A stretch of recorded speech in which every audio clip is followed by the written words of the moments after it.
I have finished the second of Roger's Cheap Old Book Club books. The first one was The Prisoner of Zenda, which I've already reviewed. This one is Marches, which I'm just late getting this review out here. And it is The Forgotten Planet by Murray Leinster. I don't know how to pronounce his last name. This is an interesting book. It's a sci-fi.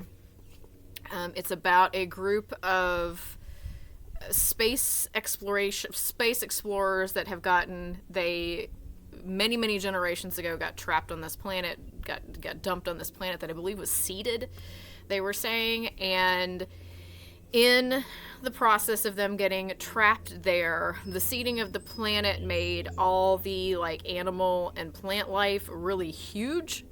So you've got like tarantulas that are elephant sized, and you've got ants that are like the size of wolves, and all sorts of stuff. And the people there are the same size, and the same size that they were previously. So they have sort of devolved into this very, very primitive state when the book starts. And the one young guy named Burl sort of accidentally falls into finding out how to hunt and do all this sort of stuff.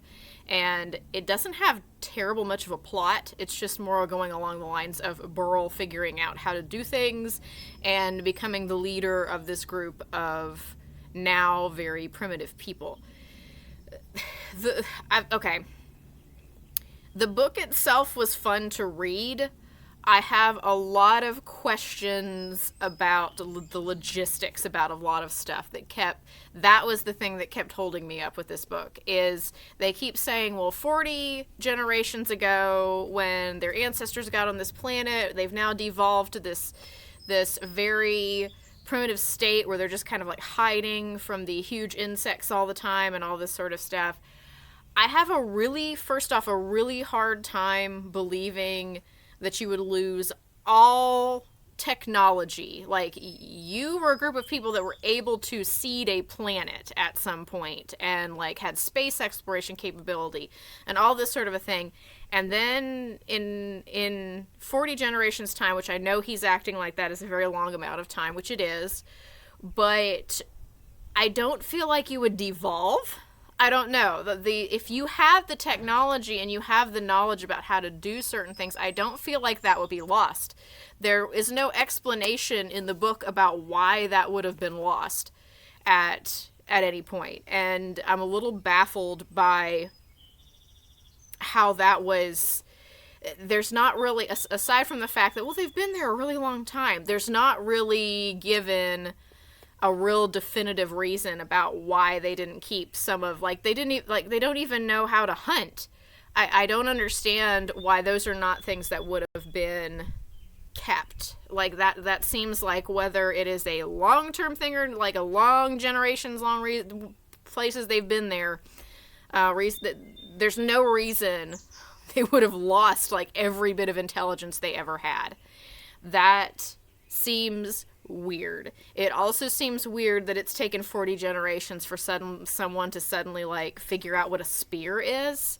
Like, that part seemed really weird to me, that it's just like suddenly Burl is the one who's not terrified of everything and is out hunting and doing whatever. And that, I don't know. I understand he had a concept, that clearly he's got a concept here that he wants to try to do.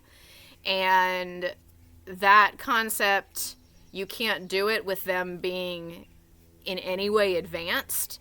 But I don't understand how his way that you get to this is very... is just a huge plot hole. It's just a huge plot hole. I don't understand how you'd lose that much information. And I don't understand how Burl is the first one who sort of bumbles into being able to hunt or being able to fight something. And I don't get that. That doesn't make any sense. It does not make sense that your first generations would not have had this ability and then passed that ability down. I'm at a loss here on this part. So, cool idea. the execution of the concept's a little funky. The execution, you're asking me to really kind of believe an awful lot here about people just like losing all intelligence that they originally had. Then you have one other issue that I have with it, that it just like the last chapter just thrown in here all of a sudden, in the chapter before it, all of a sudden they find dogs. Like all of a sudden it's like, oh, dogs, we have dogs now, and now we have dogs, we can hunt even better. And then the last chapter, it's like, boom, here's another spaceship. A spaceship lands on the planet. And this new spaceship is like, oh no, look at all these like primitive people that are living here, and here's the lost group from so many millennia ago. Yeah, I don't. This seems like something that would have worked as like a short story, maybe. And I get what he was trying to do. I get that the concept itself was kind of appealing. This planet where bugs are huge, and that's just what you're dealing with. It's like if you were a really tiny person in your yard. But the suspension of disbelief here is really, really not working for me. The suspension of disbelief is... I can't figure out how we got this primitive. Like your main concept that these people are so primitive, I don't understand how we got there. And that's never really explained. And this book is really kind of short, too. It's not a very long book.